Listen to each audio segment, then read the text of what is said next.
Кыргыздын баскан изине көз салсакпы дейм да агай. Конфуцийдин жазган эмгектерине караганда кыргыздын макала каттары керек болсо жогору турат.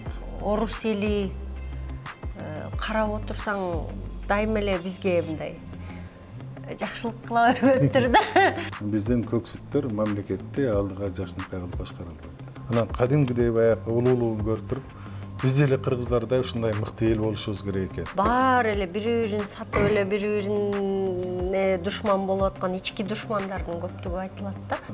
Курманжан атканын баласын эмнеге даргасты? Ээрчимебиз агай, тиги араб келсе араб болуп кетебиз, түрк келсе түрк болуп кетебиз. Бишкек шаарында ал убакта Фрунзе шаарында болгон 18-20% гана кыргыздар болгон. Биз бүгүнкү күндө улуттук элитасы жок элбиз. Өлтүрүп коем, жок кылып коем деп азаттыкта мага физикалык жактан жок кылабыз деген тапшырма кеткен.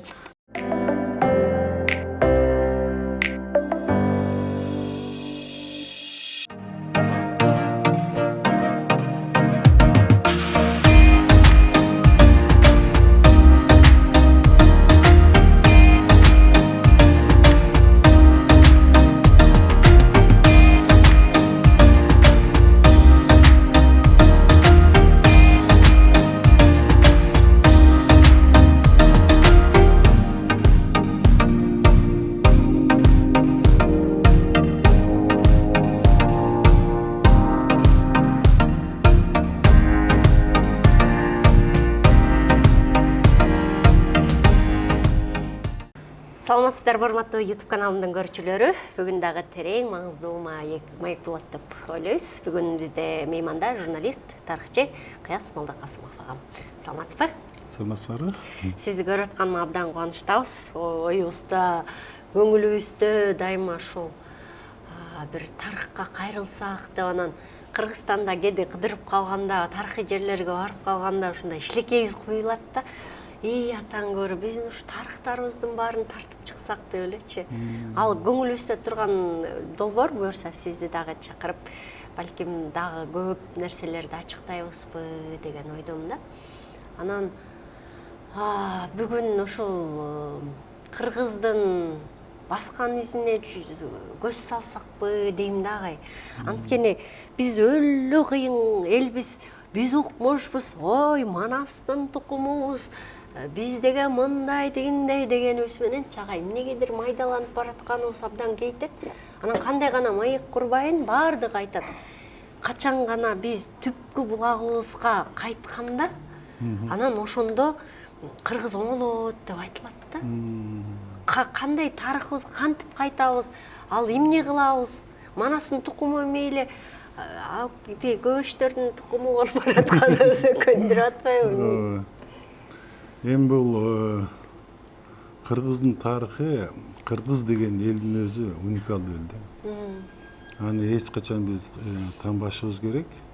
Аны кыргыздар айтса, кыргыздар мактанып атат деп ойлойт. 19-кылымда эле Радлов деген келген да. Ошол бүт Кыргызстанды кыдырып, көрүп, анан ошо өзүнүн макаласында кийин жазган. Аны бүттүн элдер окуган. Борбордук Азияда жалгыз сакталып калган тарыхый эл бул кыргыздар деп айтат. Бул тарыхтын тереңинде жашаган эл дейт да. Андан кийин академик Радлов, андан кийин академик Бартольд.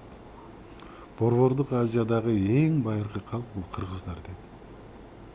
Анан ошону кыргыздар бир жерге барып алып айтса, кыргыздарга ишенбейт. Ал эми мына башка улуттун элдери айтса, ага ишенет да. Алар эмнеге ошентип айтат? Себеби кыргыз деген аталыш биз буга чейин ошондой 4 жылга чейин ошентип келгенбиз. Кытайдын жазма блоктарында Кытайдын атактуу тарыхчысы бар. Анын мекенине да барып көрдүм, Сымясян деген. Анын Шидзи деген эмгегинде биздин заманга чейин 201-жылы кыргыздар деген ат ошол жерде жолугат. Биз ошо таң калып эле Борбордук Азиядагы эң байыркы калк деп Радловдагы, академик Бартольддагы, кыргыздардагы бүт жазып келгенбиз. Мына мындан 4 жыл мурда 5 жыл болуп калды. Кытай тарых изилдөө институту бар Пекиндин өзүндө. Мына ошол институт менен мен азыр жетектеп аткан Мурас фондусу келишимге кол коюп, анын изилдөөбүздү баштаганда эле Кытайдын белгилүү окумуштуусу, байыркы Кытайдын тарыхын изилдеген номер 1 тарыхчы деп койсок да болот азыр. Азыр 80 жаштан өткөн ичак. Ю Тайшан деген кыргыздардын Кытай хроникасында жазылганына 3000 жыл деп далилдеп өзүнүн макаласын жазды. Ошого келтирди. Мисалдардын баарын келтирип туруп бышыктап, анан ошонун түшүндүрмөлөрүнөн бери жазып, 3000 жыл мурда Кытай падышалардын жазмаларында кыргыздар деген аталыш кезиген. Мен мурда Кытайдын байыркы тарыхын изилдеп жүргөндө кыргыздардын тарыхына эч мындай кызыккан эмес экенмин. Мына атайын институт мага ушундай өтүнмө бергенден кийин карасам, 3000 жыл мурда эле кыргыздар кездешет дейт.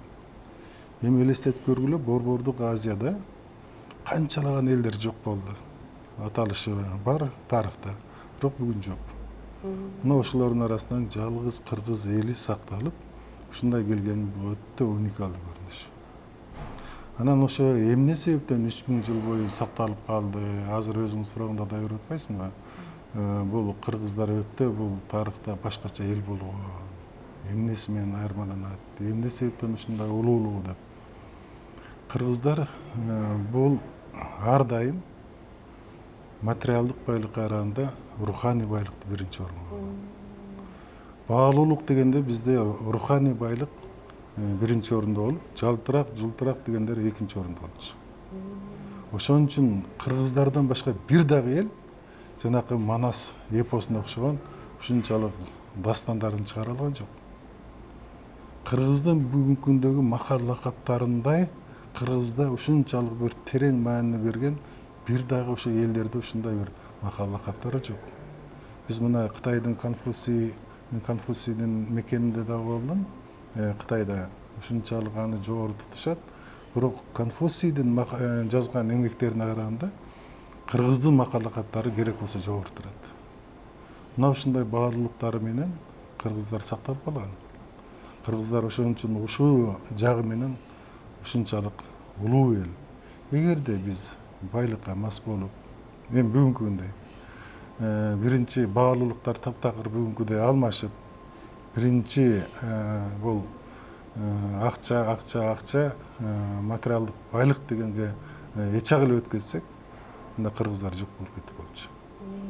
Ошон үчүн кыргыздардын ошо жан дүйнөсү, руханий байлыгы өтө жогору болгондуктан кыргыздар ушунча кылым бою сакталып келген Борбордук Азиядагы жалгыз эл. Мына Кытайдагы ошол табылган архивдик жаңы маалыматтардын баардыгы мына ошого бышыктап турат да. Мына ошондуктан биз кыргыздын баягы мурдакы кыргыздын сапаттарын өтө эле, кыргыздын улуулугун туталы, улуу көчкө түшөлү деп бүт баягы бүгүнкү күндө сөз кылганыбыз да мына ошондон. Булагыбызга кайталы дегени ошол улуулугубузга, бүт ошондон. руханий бийиктигибизге кайталы дегени го, Бүт ошондон. Мисалы үчүн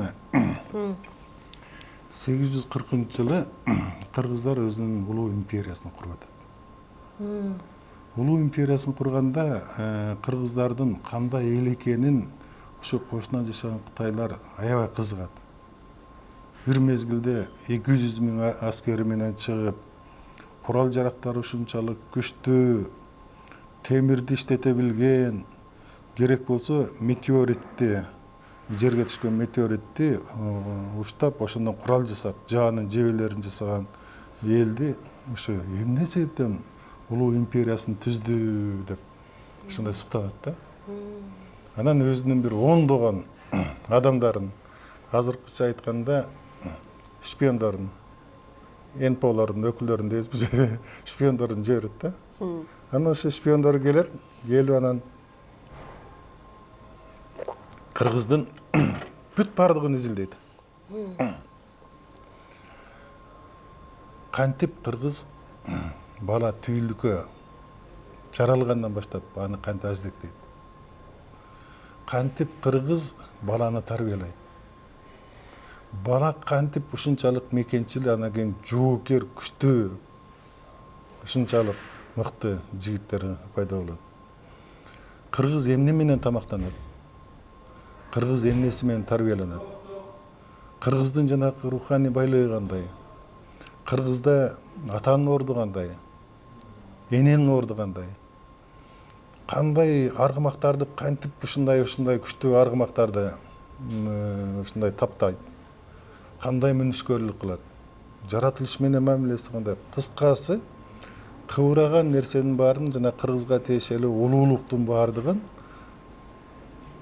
Кытайдын ошол жиберген адамдары бүт изилдейт. Бул Кытайдын баягы падышасынын тапшырмасы да. Анан барып туруп анан кийин ошолордун баарын чогултуп кыргыздарды ушунчалык баягындай улуулугун көрүп, ошо мезгилде керек болсо Кытайлар кыргыздардан жардам сурап турган да. Анан кадимгидей баягы улуулугун көрүп туруп, биз деле кыргыздардай ушундай мыкты эл болушубуз керек экен. Ушундай үйрөнүшүбүз керек экен деп суктанышат да. Анан ошол китепти өтө чоң бир китепти, ошол материалдардын баарын чогултуп туруп, кыргыздар деген атайын бир китепти жаратат. Бүгүн биз Кытай менен, Кытайдын тарыхчылары менен ошол китепти табалы, ал китеп каякта болду экен деп издеп атабыз. Табыла элекпи? Ал китеп бул Кытайда ушундай да, жанакы династиялар баягы алмашкан мезгилинде мурунку династиянын айрым бир китепканаларын уурдап тоногон учурлар болгон, анан кадимгидей өрттөгөн учурлар болгон. Анан ошолор бүгүнкү күнгө чейин жок, бирок ошол китептен Кытайдын тарыхчылары кыргыздар тууралуу ушунчалык суктануу менен өзүнүн эмгектерине пайдаланып, азыркыча айтканда ошондон сноскага алып жазган эмгектер бар бүгүнкү күндө. Ошол эмгектин китептин өзү жок. Демек, 9-кылымда эле ушундай кыргыздардын улуулугуна, ушундай кыргыздай эл бололу деп, кыргыздай империя курган мамлекет бололу деп, мына Кытай мамлекети суктанган эл жөн эле эмес да. Анда бир тарыхта ушундай бир мисал бар да. Кыргыздарды жоо оңой менен жеңе алган эмес. Анан кыргыздарды биз кадимгидей ушу өзүн ушундай душман кылып тарбиялайлы деп жанагы душмандар ошондой бир аракет кылышат да. Кантип? Кыргыздарды жанакындай ушунчалык чоң аскер күч менен басып алат дагы, көп ошол жердеги көп адамдардын көбүн өлтүрөт. 5 жашка чейинки балдарына тийбейт. 5 жашка чейинки балдарына жыйнап кетет. Ал парвалан ушунчалык жанакындай аларды зомби кылып тарбиялайт да. Алдынан келген душманды жөн эле кырып жок кылат турганда. Ал балдар жетилет 18-20 жашка барганда кыргыздардан жанакындай бир катуу кыргыздарга дагы чабуул башталат. Басып алып, таптакыр кыргызды жок кылабыз деп. Алдына ошо 1000 2000 жалган кыргыздардан тарбияланган балдардан салат. Алар баягы туш келген жерден кыргыздарды көргөндө жөн эле кырып кетет. Жанакындай зомби да. Анан бирок ошо элдин арасынан билинет. Бул баягы кыргыздардын арасынан алып кеткен 5 жашка чейинки балдар. Анан ушул балдарды биз кыргыз экенин билдиришибиз керек. Кантип билдиребиз? Анан кийин ошолор келатканда жанакындай аппак сакалдуу аксакалдардан алына салат. Эми аталарды көрсө, алар баягы билип, кыргыз экенин билгенде токтойт да. Бирок да жанакы балдар ошол аксакалына карабай, кыргыздарды ошол жерден жанакы аксакалдардан баштарын кыячап, баарын өлтүрүп алып кетет. Карган энелерди салат. Энелерди жанакындай кырат. Анан кийин айласы эткенде бир даанышман акылман айтат. Жапжаш энелерди ушундай отургузуп, бешикке баланы бөлөп, анан ошолордун алдынан бешигирин ырдатып, ошонун алдынан чыгалычы дейт. Анан тиги балдар жанакындай эч нерсени карабай кырып келе жаткан балдар тиги алдынан караса аппак жанакындай көйнөк кийген, кара камзол кийген, ак жоолукту байланган жапжаш жанакы энелерди анан ошол жерден бешикке баланы бөлүп алып туруп бешигирин ырдап аткан энелерди көргөндөн тигилер токтойт. жанакы мээси айланып калган зомбиси кадимгидей баягындай таптакыр бурулуп, жанакы бешигирин энелердин баягы убагында 5 жашка чейинки мээримин ошол жерден көрүп, ырын угуп токтойт дагы өздөрүнө кыргыз экенин ошондо билет. Ошондо анан жанагы курал жарактардын баардыгын жанакындай жерге таштап, жүгүрүп келип, чуурулдап келип туруп ошол энелерди кучактап, анан кайра ошол жерден кыргыз экенин билгенден анан ошол жерден кайра аттанып алып турган, артынан жанагы сүрөп келаткан душмандардын баарын кырып, анан ошондо баягы өзүнүн кыргыздыгын ушинтип анан билдирген да. Мына бешик ырынын өзүнчө бир касиети. Бешик ырынын балдарга тийгизген таасири. Бүгүнкү күнү мындай бешик ыры жок да. Ошол бешиктен, түйүлдүктөн баланы тарбиялап атпайбы? Кадимгидей. Биз баягы өткөнүбүзгө көчөлү. Өткөнүбүздү унутпай кайра ошого баралы деген сөздүн мааниси мына ушунда. Кантип тарбия бериш керек? Балага кантип тарбия берген? Азыр эми 5 жаштагы балдар кыргызча сүйлөй атпайбы? Эне тарбиясын айтпайлы, тиги бешик ырын айтпайлы, кыргызча сүйлөбөй, тили орусча чыгып атпайбы көбүнчө? Интернет тарбия. Интернет. Мына биздин тарбиябыз ааламдашуу доорунда өзүбүздүн кыргыздыгыбыз унутулуп баратканын бир далили. Ушундай нерселер тарыхта өтө көп да. Ушул жаатта коңгуроо кагыш керек экен да. Анан бүт тарыхый китептерди окуй турган болсоң, баары эле бири-бирин сатып эле бири-бирине душман болуп аткан ички душмандардын көптүгү айтылат да. Анан ошол жерде эте илгертен эле бири-бирине чылбыр ыргытып келген эл, бири-бирин көрө албаган эл кантип улуу болсун, каягынан улуу деген нерсе келет. Чын эле баягы мындай нерсе Санжырада деле бар, тарыхый окуяларда деле бар, керек болсо манасыбызда бар. Ооба. Эми бир атанын уулдарын Абыке Көбөш менен анын манасын экөөнү салыштырып көр. Абыке Көбөш мына Манаска канча карасантайлык кылды. Манас өлгөндөн кийин баласы Семетейге кандай карасантайлык кылды. Мындай нерсе адамзаттын жашоосунда дайыма болгон, мындан ары да боло берет, бирок ошону азайтуунун жолдорун аракет кылып мындай колдон келишинче даанышман адамдар ошого каршы туруш керек да. Тилекке каршы ошондой нерсеге биз көп каршы тура албайбыз. Тарыхта деле сен туура айтып атасың. Тарыхта деле өзүнүн арасынан чыккан жакын адамдары душмандык кылган учурлар өтө көп болгон. Сатып кеткен учурлар болгон. Саткынчылар баягы жанында жүрүп, анан кайра ошол мамлекетти жанакы ошол адилет адамды жок кылып, келип эле экинчи бир адамга кайра кызмат кылган учур болгон. Азыркыдай да. Акаевка кызмат кылгандар Бакиевке өтүп, Бакиевден Атамбаевке өтүп, Атамбаевден Жээнбековго өтүп, Жээнбековден Садыр Нуркожоевго өткөндөй эле ушундай нерсе да. Илгери кээ бир мындай өтө бир мыкты жетекчилер саткан адамдарды биринчи жолу жок кылган. Сен мына бизди сатып кеттиң, ушунча сага жакшылык кылдың, сен эми бизге кызмат кылмак белең деп туруп, саткан адамдарды биринчи жок кылган. Бизде азыр андай нерсе жок да. Тарыхта бул дагы өзүнчө мына Чыңгыз хандын мезгилинен баштап кийинки биздин көп тарыхта ушундай саткан адамдарды дароо жок кылган учурлар көп болгон. Бул нерсеге өткөн тарыхтан сабак алалы деп бекер айтпайбыз да. Бекер жанакындай какшап улам айтканыбыз ошондон. Өткөн тарыхтан сабак алуу жок дегенде мына эгемендүүлүк доордогу эле 30 жылдык тарыхыбыздан сабак алуу. Мамлекетке чыккынчылык кылган, мамлекетти ушунчалык кыйраткан адамдар бүгүнкү күндө төрдө отурган учурлар көп. Баатыр болгон учурлар көп. Анан кийин кантип биз ошолорду төбөбүзгө көтөрүп, төрөбүзгө отурган учурда кантип анан биз мамлекетибиздин келечегин кызыкчылыгын ойлойбуз. Бул жагы да бар да. Айтышат го. Өткөндө Курманжан Датка жөнүндө анын Forbes журналына чыгыптыр. Мага жөнөтүшкөн экен, укмуш анын немелерин жазышыптыр, бердиктерин кантип баягы Ишыкса Курманжан Таткан баскан изин жазыптыр да бай. Анан мындай нерсе келип атат да, ошол орус эли карап отурсаң дайыма эле бизге мындай жакшылык кыла бербептир да. Мындай жеңилдеп жумшак айта албай атам да. Анан репрессия учурунда деле шылса бүт баары эле ошондой мындай каймактын баарын монтип вирге алып туруп, анан көк сүт эле калып калгандай да.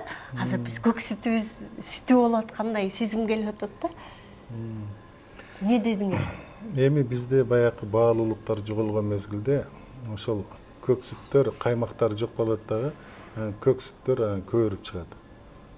Көк сүттөр эч качан мындай бир адамдын организмине жакшы азык түлүк болбогондой эле бизден көк сүттөр мамлекетти алдыга жакшынакай кылып башкара албайт.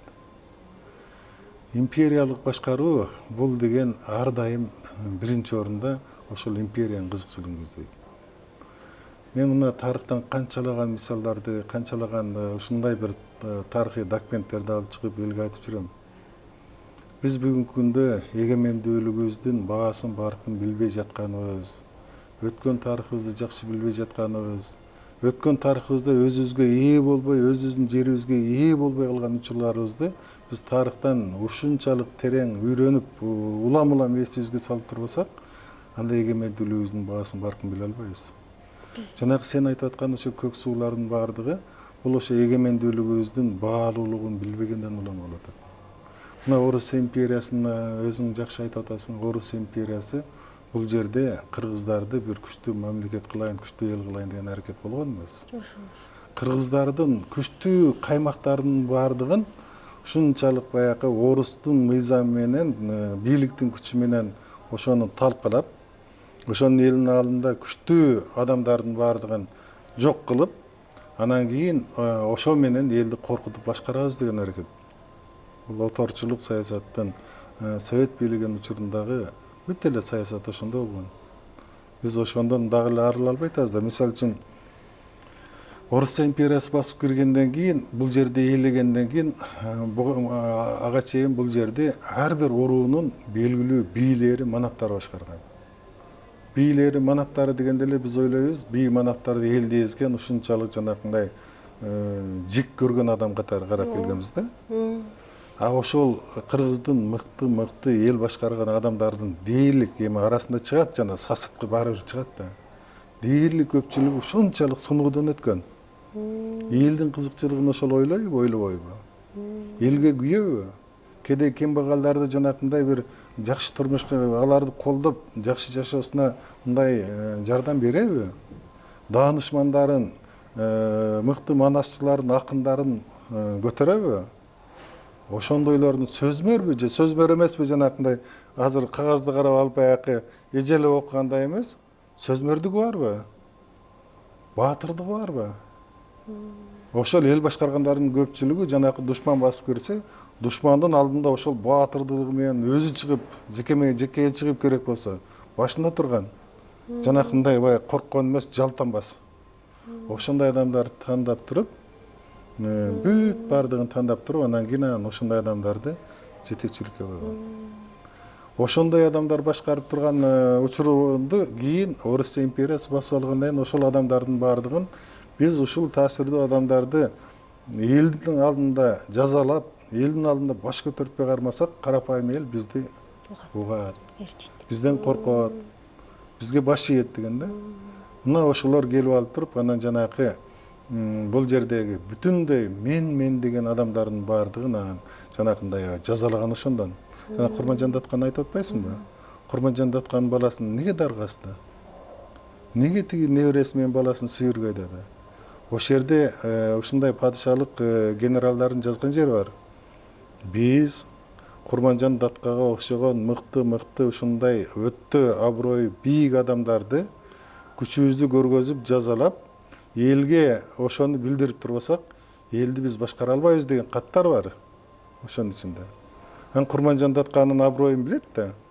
Анан баардык элдер баягы адилетсиздик болсо эле Курманжандатка кайрылып атса, Орус империясынын баягы эмеси бедели түшүп атса, анан Курманжандатка болбогон шылтоо менен анан жанакындай кылып баласын камчы дарга асып атат. Мына ошол архивдик документтерди мен мына Ташкентте азыр деле барып атам. 35 жылдан бери мен архивде жүрөм. Ортодо кичине жанакындай журналист болуп, кичине мындай берки жолго түшүп кеттим. Ошондо мына Курманжандатканын ошол архивдик документтерин көрүп, ичиндеги жана Курманжандатканын өзүнүн каттарын көрүп, окуп, ошолордун баарын көргөндөн кийин ошондой мисалдарды мына өткөн жылы биз Байтык Баатырдын 200 жылдыгын өткөрдүк. Байтык Баатырды 3 жолу ушундай аброюн түшүрүш үчүн 3 жолу аны түрмөгө камап, 2 жолу өлүм жазасында, 1 жолу Сибирдин алыскы бир аймагына Сибирге сүрүнгө айдайлы деген аракеттер болгондо ал аман эсен калган да. Мына Байтык Баатырды. Жол болсо Шабданды, биз мактап жүргөн Шабданды керек болсо тиги баласын болбогон шылтоо менен алып барып камап койгон. Мына силердин мактанган Шабданыгар, мына биз баласын керек болсо камап коебуз деп. Шабдан жанакындай элдин талабын талашып, падышага ошо мезгилде министрлер советине 1905-жылы петиция жазганда Шабдан үйүндө кыймылдабай отурсун деп үй камагында көзөмөлдөп койгон. Ошол документтердин баарын мына Алматыдан таап келип элге ошону жарыя кылып атпайбы. Анан ушундай тарыхты ошондой андан башка бүт бардык жерде бар мындай нерсечи. Ал кыргыздын белгилүү инсандардын куугунтук калган бардык жерде жүргөн. Анан ошентип анан империя ошентип башкарган. Эң аягында эмне болду? Эң аягында 1916-жылы жана кыргыздар чыдай албай боштондук көтөрүлүшкө чыгып, жанакындай ушунчалык аракет кылгандан Кытайга качты 150 миңге. Анан ошондо Орусия империясы атайын чечим чыгарган. Мына Түркістан генерал-губернаторунун губернатору генерал лейтенант Куропаткин Түркістан кеңешин түзүп, анан ошондо Ысык көлдүн тегерегинде чүйдүн чыгыш жагы мына кемин көтөрүлүшкө катышкандардын баардыгын бирин калбай өзүнүн жеринен башка жака көчүрүш керек. Кеминдеги элдерди Балкашка чейин көчүрүш керек. Ысык көлдүн тегерегинде бир да кыргыз айыл болбош керек. Бир кыргыз жашабаш керек. Баардыгын Нарындын тоолоруна көчүрүп, ошол жака жайгаштырып, Ысык көлдүн тегерегин биринчи славян элдеринен жашатыш керек деген чечими бар. Тарыхый чечим. Мына ошол чечимди көргөндө жүрөгүм кадимкидей баягы дүркүрөйт да. Биз ошондой чечимдердин мааниsin көп билбейбиз. Сен мына Түркия менен баягы жакшы билесиң, Түркиянын тарыхын, маданиятын жакшы билесиң. Мына түрктөр Чанаккале деген бир ыр бар да. Чанаккале деген ырын ырдап атканда ар бир түрк ошол Чанаккале деген ырын билип ыйлайт. Кошулуп ырдап ыйлайт кадимдейчи. Чанаккаледеги согуш, Чанаккаледеги ушу биринчи биздин жеңишибиз Түркияны кайра сактап калды. Ошол жердеги ушунчалык чоң бир жоготууга карабай, ошол жоготуу мына акыры жеңиш менен аяктап, биз жеңиш менен мынтип Ататүрктү, Мустафа Кемал Ататүрктү башчыбыз кылып алып, мамлекетти кайра калыбына келтирдик деп. Булар баягы жүрөгү менен кабыл алат да.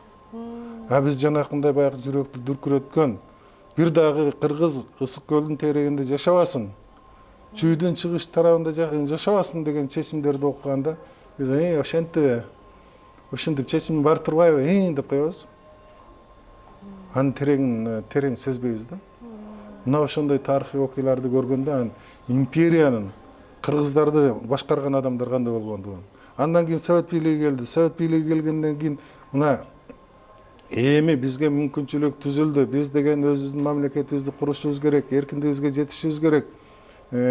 Колониалдык жанагы башкаруучулардын арасынан эң баягы адилеттүүлөрүн коштуруп, өзүнчө бир мамлекет курушубуз керек деп Кокон автономиясын куруп, анан жаңы мамлекеттик түзүлүшкө түшкөндө алардын баардыгын улутчулдар деп туруп, талкалап туруп, аны колдогондордун баарын басмачылар деп туруп, канча адамыбыз кырды. Ошол басмачыларды бүгүнкү күндө мына кошуна Өзбекстанда бүт бардыгы улуттук баатырлар деп туруп, аларга ошондой жаңы бир тарыхый баасын берип атат. Басмачылык бүткөндөн кийин эмне болду? Андан кийин жанагы колхоздоштуруу башталды, анан кулакка тартуу башталды 28-32 жылдары. Бүт улуттун каймактарынын баардыгын байлыктарын, мүлктөрүн тартып алып турган бул жагы тиги Оренбургка, ар жагы Херсонго чейин кулакайдады. Андан кийинки мына ошо мезгилде дагы күчтөнүп бараткан кыргыздын мыктыларын 37-38 жылы репрессияда жок кылды. Мен деген жанакында эми элестетип көр, улуттук лидер, чыныгы улуттук лидер Жусуп Абдрахманов баш болгон адамдарды. Андан кийинки баягы Кыргыздан эң баягы мен деген кыйындардын баардыгын 1939 жылдан 45 жылга чейин болгон экинчи дүйнөлүк согушта 150 миң кыргыз жок болду. Мыкты жана баатырларыбыз.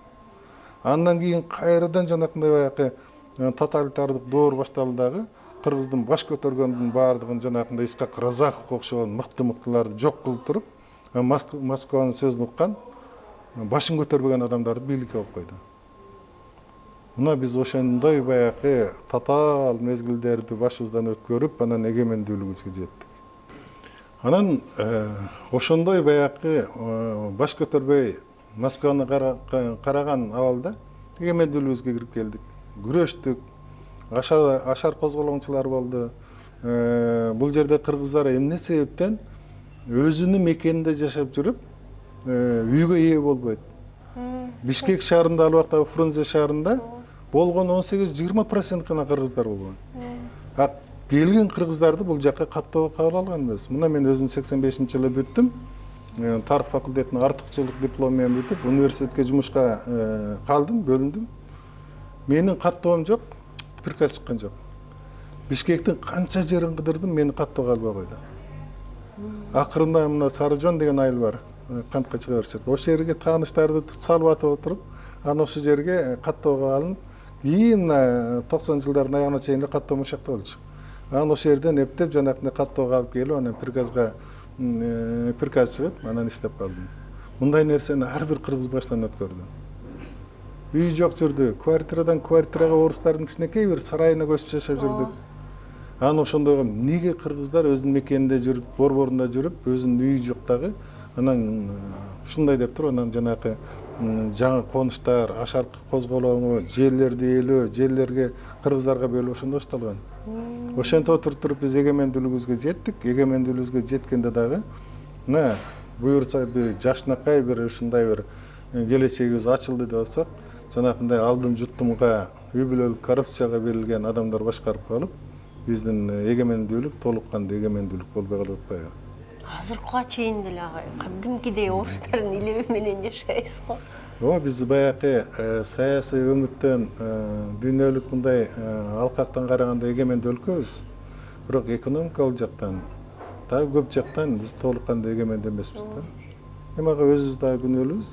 Өзүбүз баягы эгемендүүлүктүн баасын баркын билип башкача бир аракет кылсак, балким мындай болбойт болчу. Биз баягы канчалаган мамлекетибиздин байлыктарын, канчалаган баягы мүмкүнчүлүктөрдү пайдаланбай талап тоноп, анан ошондой бир абалга келип калдык. Болбосо биз кыргыз мамлекети бүгүнкү күндө баягы тарыхта мактана тургандай борбордук Азияда эң бир бай, эң бир ушундай бир кубаттуу бир мамлекет болушубуз мүмкүн болчу. Тилекке каршы бул баягы бул жетекчиден дагы бизде баягы эгемендүүлүк доордон бери улуттук лидер жок болду. Улуттук лидер болгондо бизде мындай болбойт болчу. Улуттук лидер ошол Совет бийлигинин мезгилинде Жусуп Абдрахманов, Исхак Разахов менен бүтүп калды. Эгемендүүлүк доордо 30 жылда бир улуттук лидерге жарбай койдук. Мына ошонун белгиси. Агай, балким улуттук лидердичи ушул өмүр бою эле күтүп, качан бир кыйын киши чыгат, качан бир бизди жетектейт деп эле улам бир ажоого чоң үмүт артып келатабыз го. Балким улуттук лидер деген ар кыргыздын ар бири болушу керектир. Мен, сиз баардыгыбыз. Ошондо кыргызды, ичибизде кыргызды улуттук лидерибизди ойготсок, балким агай көк сүт эмес каймак айланаттырбыз. Эми кептин баары ошондо болуп атат да. Кептин баары ошондо болуп атат. Биз ар бир кыргызды мурунку жанакындай чыныгы лидерге өстүрө албай атабыз. Ээрчимебиз агай, тиги араб келсе араб болуп кетебиз, түрк келсе түрк болуп кетебиз, Америка келсе Америка болуп кетебиз. Өзүбүздүн баягы тарыхка сый урмат болбогон, өткөнүбүзгө сый урмат болбогон ошону бекем кармай албай калган улут ошондо ээрчиме болуп калат. Мына Калыгул Санчы Сынчы убагында айткан экен. Бүт баарын айтып келип турган эң аягында эки Оля чалыш адамдар болгон. Эми келечекти көрө билген кыргыздын ушунчалык баягы касиети күчтүү адамдар көп болгон да. Анан ошолор келип 300 жыл, 200 жылдык аралыкты кадимкидей көргөн дагы. Андан ары бүдөмүк болуп калды, кыргыз майдаланып кетет экен деп ошентип айткан да. Кыргыздын майдаланып кеткендиги мына бул адамдардын майда болуп бою кыскалганы бир жөн. Кыргыздардын майдаланып кеткени ошол жанакы сен айтып аткан бул жактагы лидерлик, бул жактагы улуттук жанакы менталитеттин жоголушу бул ошо майдаланганды кошол. Эми ошону кантип кайрадан калыбына келтириш, кантип кайрадан кыргызды кайрадан ойготуп, ар бир кыргызды лидерге айландырыш, мекенди сүйгөн мекенчиликке айландырыш бүгүнкү күндө өтө бир көп. Эң негизги орчундуу маселелердин бири ушул да. Кайра бешигирин ырдап чыгат окшойсуз. Ар бир энелер төрөгөндө. Эми бешигиринен баштап, мына түйүлдүктөн баштап баланы баягы тарбиялап, бешигири, андан аркы тарбиянын баардыгын биз кайрадан карашыбыз керек да. Мына бүгүн баягы япондорго суктанып атпайбызбы? Керек болсо япондор, кытайлар бизге суктанган учурлар болгон. Биз ошол суктанган учурлардагыдай бүт жанакы тарбиялык жанакындай бүт өзүбүздүн мыкты, өтө мыкты кыргыздын улуулугун акырындап кантип калыбына келтиребиз, эмне кылабыз? Кыйраган мамлекетти калыбына келтириш оңой. Мына Чеченстанды кыйраган мамлекетти калыбына келтирип коюшпады. Мына кыйраган Украина деле келечекте калыбына келет. Бирок эң кыйын нерсе бул кыйраган, ушунчалык алсызданган улутту кайра күчтөнтүп, кайрадан ошондой бир калыпка салыш өтө кыйын да. Мамлекеттерди калыпка салып, кыйраган учурду калыпка салгандан дагы ар бир элди, улутту кайрадан ошо кыйрабастан сактап коюш өтө кыйын. Бул үчүн биз баягы вактылуу жарлыктарды чыгара коюп, анан улуттук идеологияны жаза коюп, анан ушу менен биз бүт бардык жакшы бир өнүгүүгө жетебиз деп кээде кыялданып кетип атпайбызбы?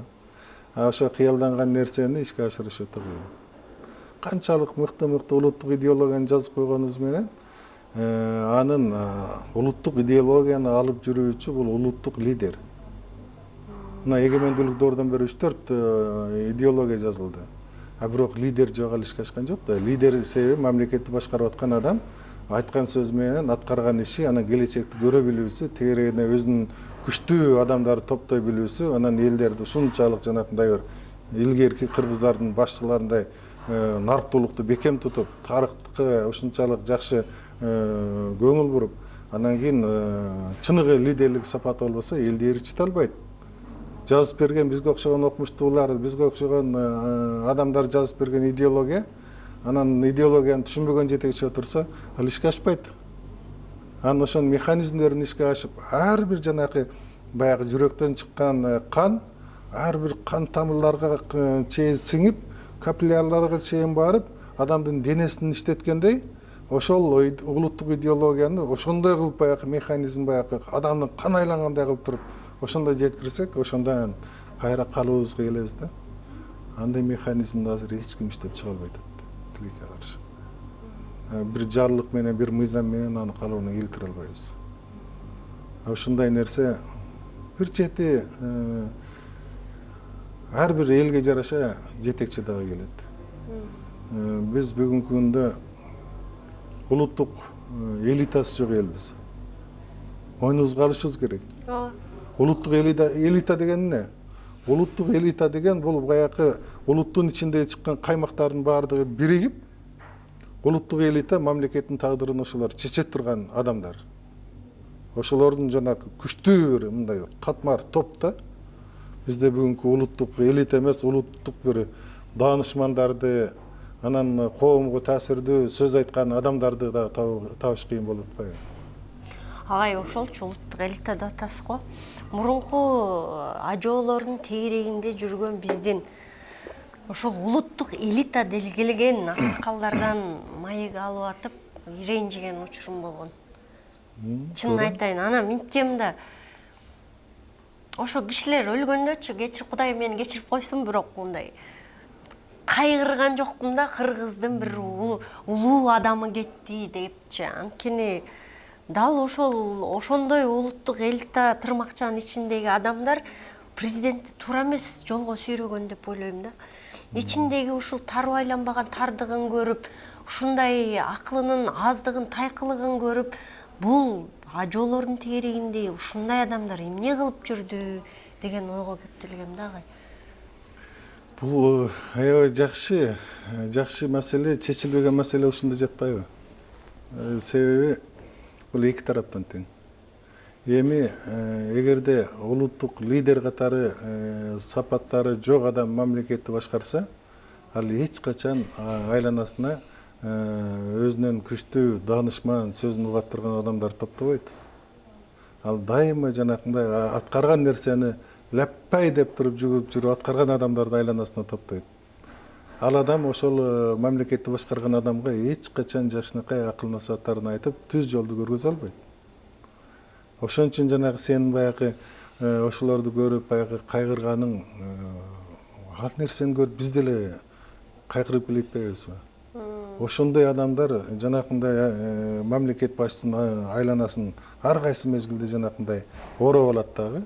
Анан биз өтө кыйынбыз, мына биз мамлекет туура жолго салып баратабыз дейт дагы.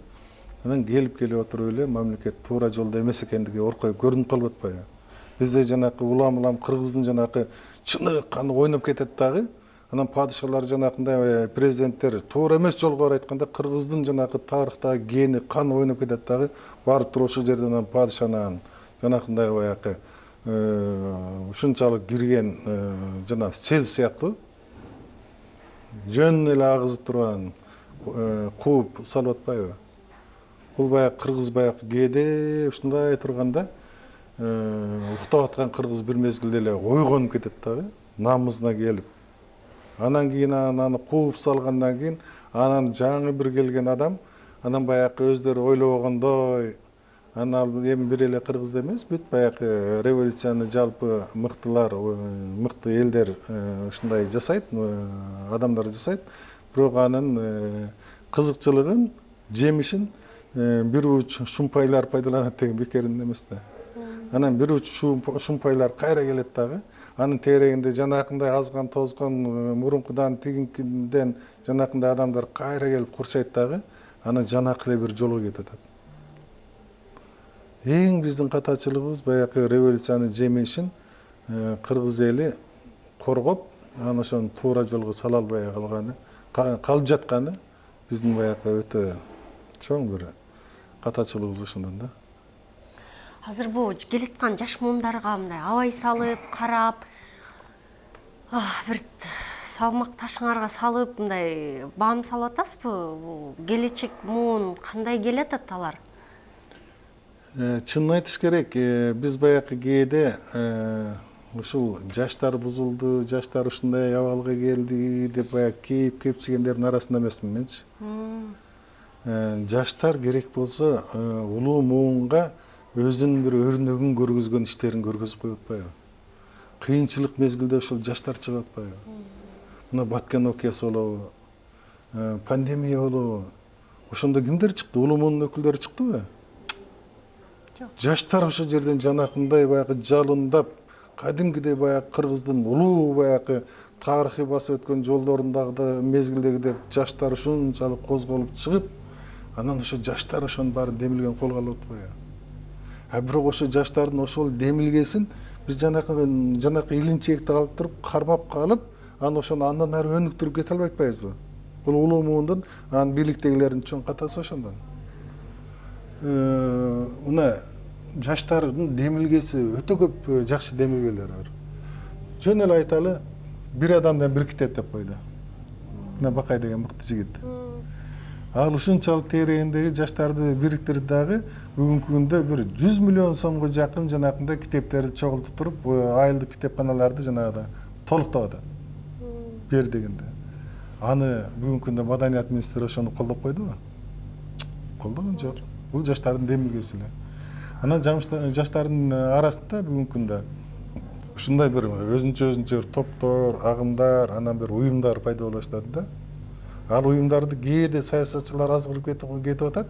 Мен ошо жаштардын ошондой демилгелүү топторуна, Арабаев университетине, Улуттук университетине, Ош мамлекеттик университет, ошондой бир жаштардын демилгелүү топторуна барып, кээде ушундай бир тарт айтып берем да. Ушунчалык ошо балдардын жанакындай бир күйгөнүн көрүп туруп сүйүнөм. Бүгүнкү күндө ошондой балдар жакшы балдар өсүп атат. Анан билимдүү, анан ыймандуу, адептүү балдар көп.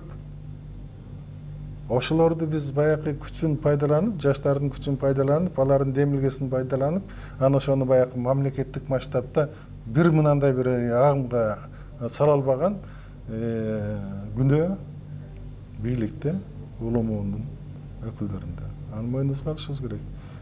Жаштардын бүгүнкү күндө жаштар мамлекетте оңдойт. Мына Эмиратка сен өзүң деле барып жүрөсүң. Эмиратта мына 70-жылдары ачкачылыктан, кедейчиликтен ушунчалык бай жанакындай кендер болгонуна карабастан ошол жерден жанагы курт кумурскаларды, коңуздарды терип жеген учурлар болгон. Кадимкидей. Ошол жерге жанагы бир ууч жаштар, чет мамлекетте тарбия алды, өзүнүн мекениндеги билимдүү жаштар чогулуп туруп эле демилге көтөрүп, биз деген мамлекетти оңдошубуз керек деп туруп, ошондой бир аракет менен бүгүнкү күндө Эмиратты кандай кылып койду. Жанакы Бурж Халифке киргенде Турнабайды коюп койгонго.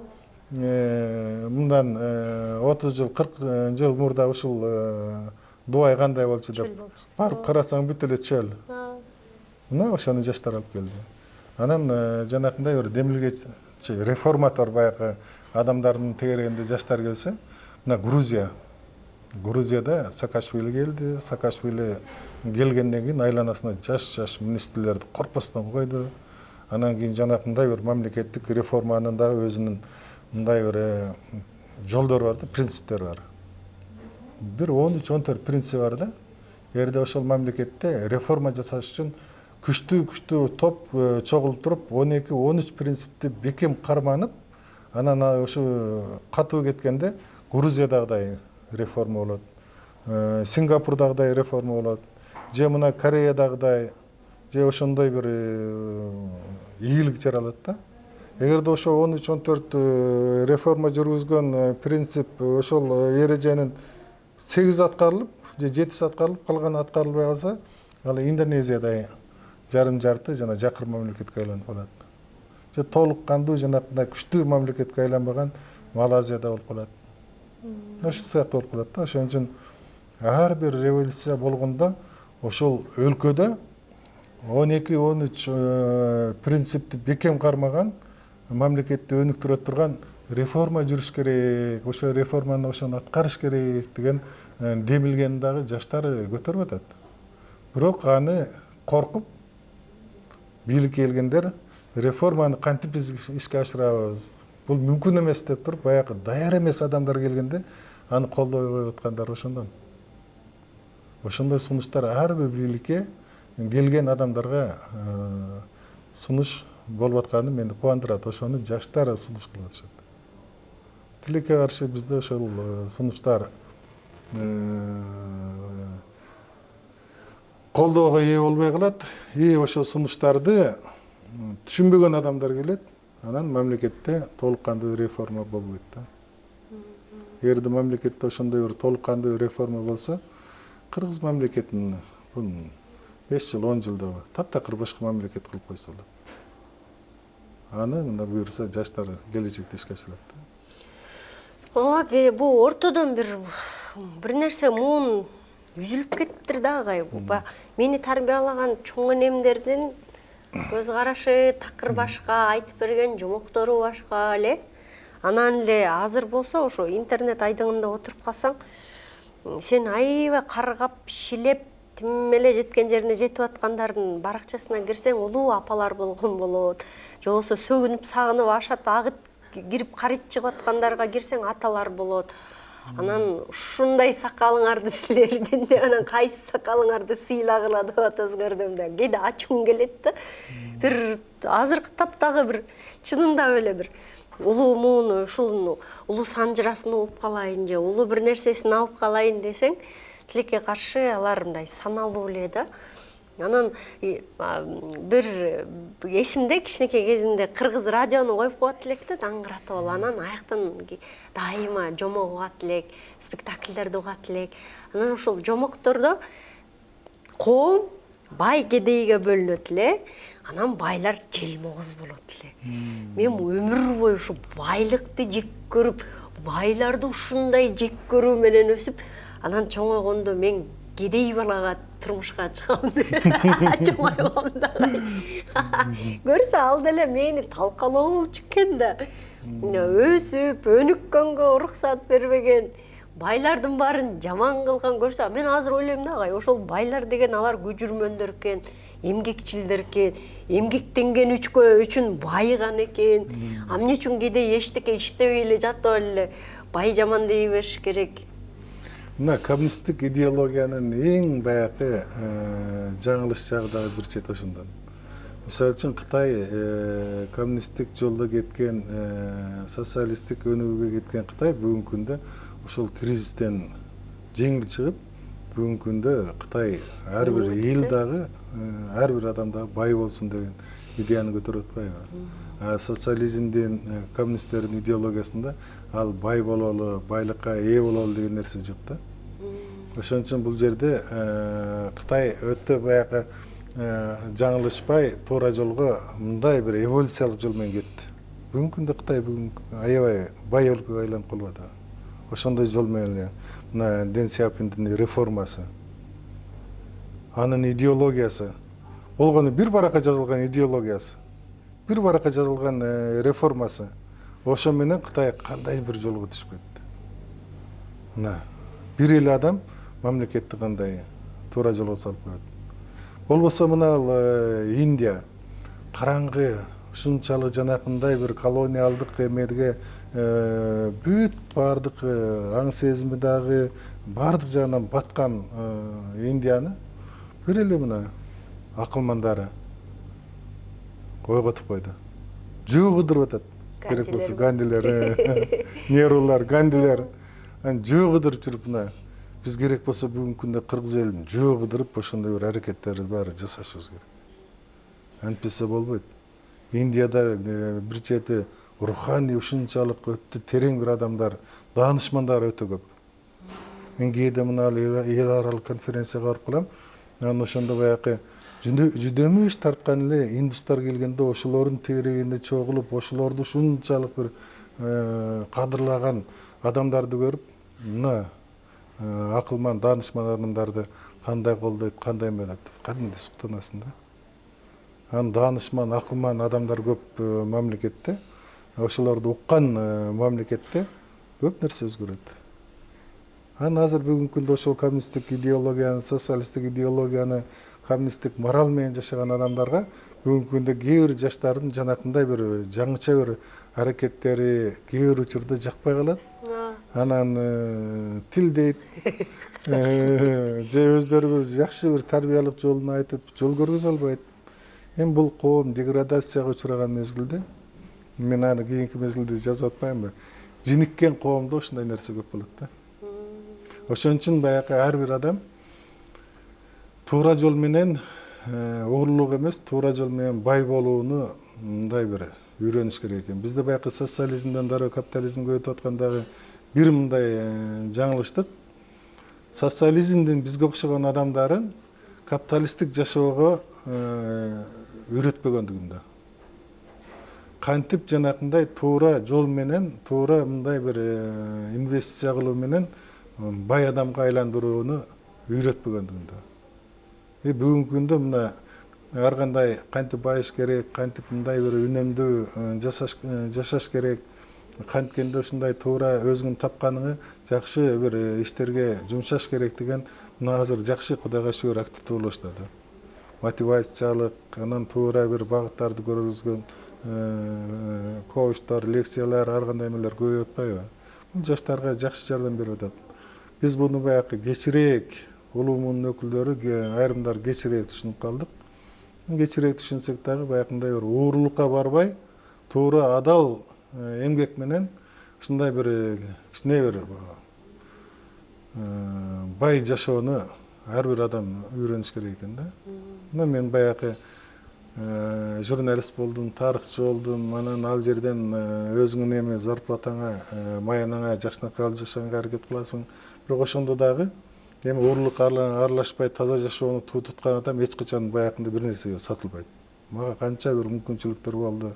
Ушундай шарттарды түзүп беребиз дегендер болду. Бирок мен мына багбанчылыкка ооп кеткеним ошондон болду. Эгерде багбанчылык менен ушундай бир жакшы келечекке инвестиция кылып, мындай жакшы жашоого болот экендигин мен элге көргөзгүм келди. Сиздин багбанчылыгыңызды карап отуруп жагай. Интернетте ачсам, ошо сиз бактарыңызды аралап алып, журналистке айтып берип атырсыздар бир багыңызды.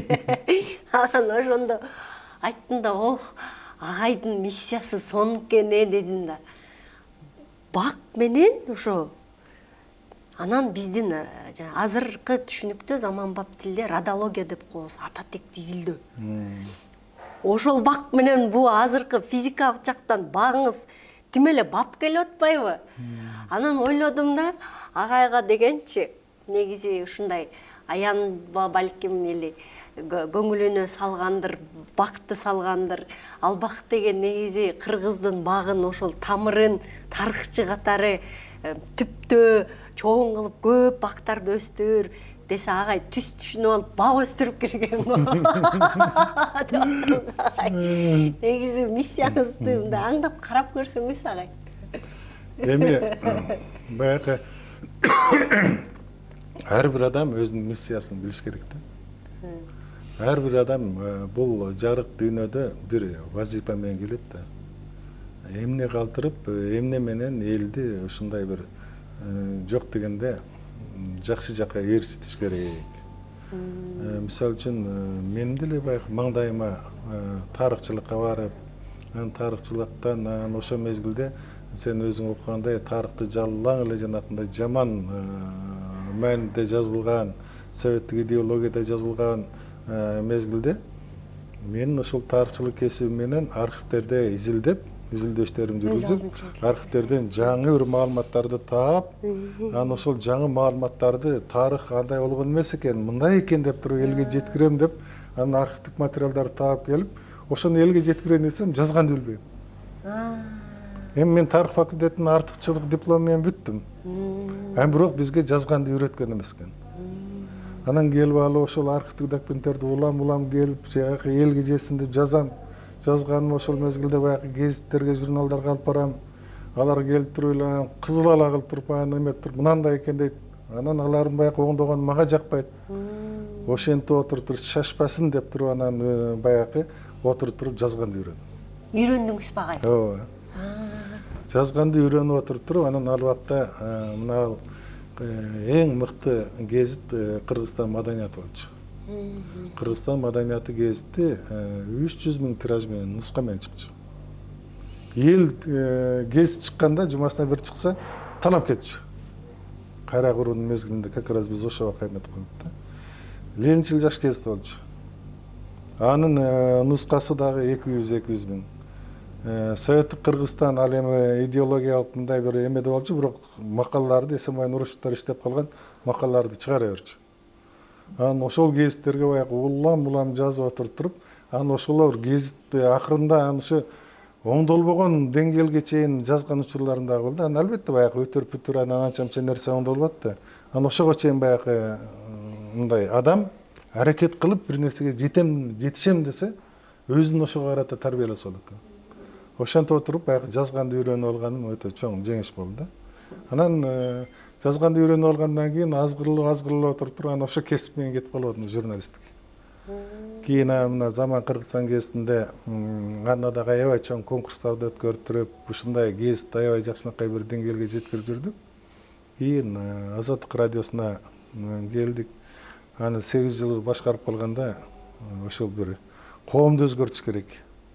Адамдардын баягы үй бүлөлүк коррупциялык системага карата адамдардын баягы аң сезимин өзгөртүш керек. Ошого бир мындай бир таасир этиш керек деп отуруп туруп, анан Азаттык радиосу эл ишенген ушунчалык күчтүү радиого айланып кетти. башка гезиттерге, башка радиого ишенбей, Азаттык радиосун угуп калды. Анан жанагы өкмөттүн башчысы биз маалыматтык согушта Азаттык радиосуна жеңилип калдык деп таанайтын сөзү тарыхый сөз бекеринин эмес. Анан Азаттык радиосуна, андан КТРКга бардык. КТРКда дагы ошондой эле баягы эл көрбөгөн КТРКны жанакындай деңгээлге өстүрүп атып, дагы жетекчилер менен, тиги Максимдер менен, Бакиевдер менен, Медет Чакмановичтер менен мынандай болуп кеттик, жанакындай кагылышып. Өлтүрүп коем, жок кылып коем деп, Азаттыкта мага уже физикалык жактан жок кылабыз деген тапшырма кеткен. КТРКда дагы ошондой нерсе болду. Мен сени көмдүрүп коем, көрөсүң го деп, жок кылам деп. Андан кеттик, Кыргыз туусуна келдим.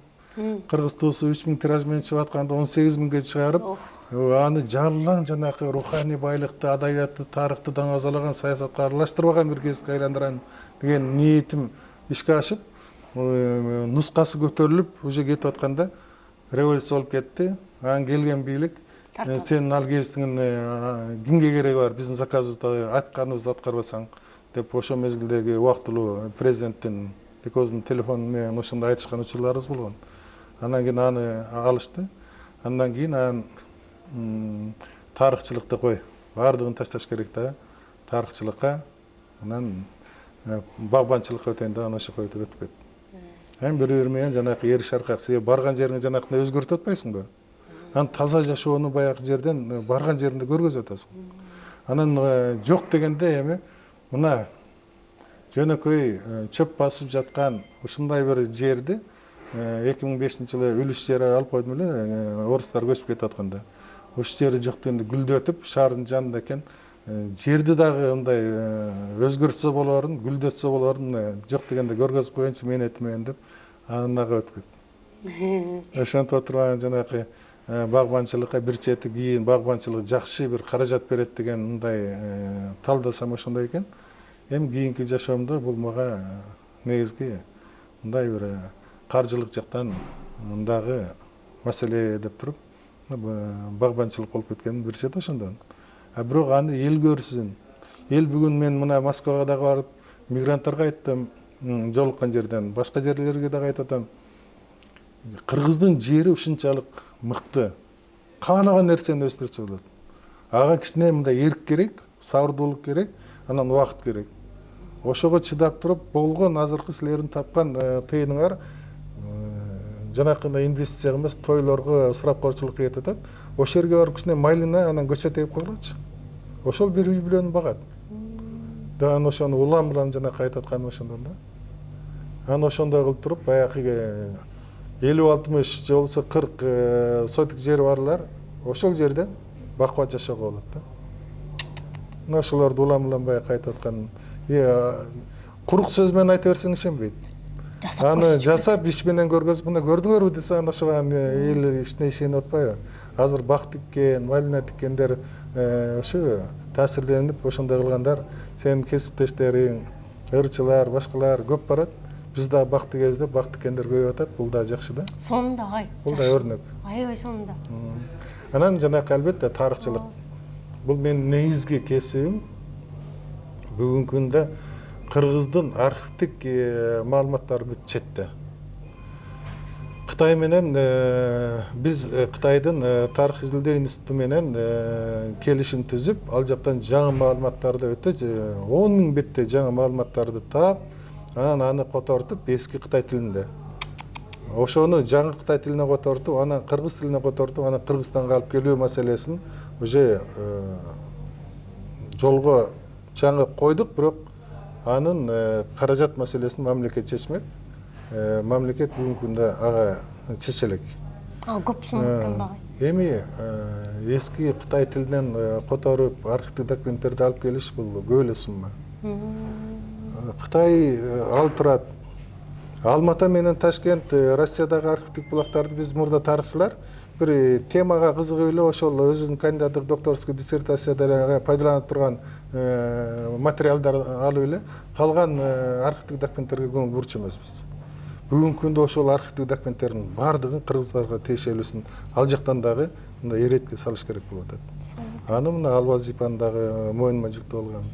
Анын акырында бул мамлекеттен каражат бөлүнбөй, мына мурунку президент, азыркы президенттер да толук кандуу каржылабагандыктан бүгүнкү күндө ошол багымды сатыкка да койдум.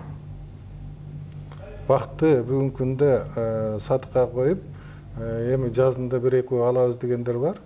Ошонун акчасын Кытайдын архивин, Өзбекстан, Казакстандагы архивтерди болушунча ошолорду бир иретке салып алып келейин деп, каражатты ошого салайын деген ниетте. Ошону бекем эмет калдым. Эми буюрса аны мына бийликтегилер дагы билет, Кабминдегилер дагы билет. Бардыгын айткам. Буюрса эми тилек кылгандай баада сатылып калса, Кытайдагы архивдик булактарды, документтердин бардыгын өзүм котортуп алып келгенге аракет кылам. Мамлекет балким ага чейин дагы балким ойлонуп, кичине бийликтегилер бир аз маанисин тереңирээк түшүнсө, мамлекеттен болбогон бир каражат. Мамлекет үчүн. Кошуна мамлекеттер тарыхка аябай көп жакшы көңүл буруп, тарыхы жок, терең тарыхы жок, ошол көңүл буруп каражаттарды бөлүп атат. Биз эң тарыхыбыз бай мамлекет тарыхка көңүл буруп каражат бөлө албай атабыз. Эми ошон бул жолун айла кеткенде ушул жолго барышка туура келди. Эми ашкере байлык бул түбөлүктүү эмес. Мен ал бак тигип, ал байлыгым деле мага түбөлүк калбайт. Тарых бул түбөлүктүү. Дайыма эл аны окуйт, пайдаланат, азыктанат, кыргыздын ким экендигин билип.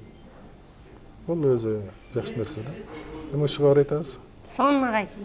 Аябай буюрса жан өрөйбүз, ошол ишиңер ишке ашып, балким биздин экран аркылуу көргөндөр дагы кызыгып кала турган болсо, колдогондор чыгып калар.